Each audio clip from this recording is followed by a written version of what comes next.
Good morning, families and friends. You see, today's topic is free from the fear of death, based on Hebrews chapter 2, 14 to 15.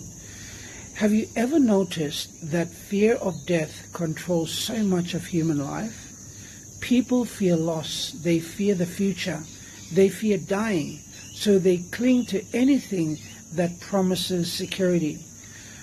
The Bible names the source of that fear. In Hebrews 2, 14 to 15, it tells us that humanity lived in bondage, not because death was powerful, but because fear of death was. So what did God do? See, He didn't send an angel. He didn't shout instructions from heaven. He became one of us.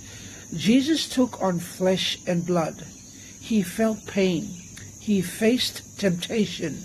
He walked straight into death, not as a victim, but as a conqueror.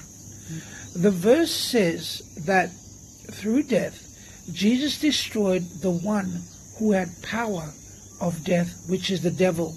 That sounds strange, doesn't it? How do you defeat death? By dying. You basically defeat it by coming out of the grave. See, Satan's power was never the grave itself. It was the fear of it. Fear that life ends in darkness. Fear that God is distant. Fear that death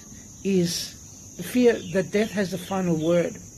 But the resurrection says, fear is a liar. Death is temporary. Hope is real. See, according to Adventist faith, death is not a doorway to another life. It is a sleep. And Jesus holds the alarm clock. And because Christ rose, fear no longer owns us. See, we don't live recklessly, but we live fearlessly. We don't cling to this world, but we live with purpose in it. We don't face death with terror, but with hope. Hebrews chapter 2 tells us this simple truth. Jesus stepped into our death so we could step into life. And when fear loses its grip, we are finally free. God bless.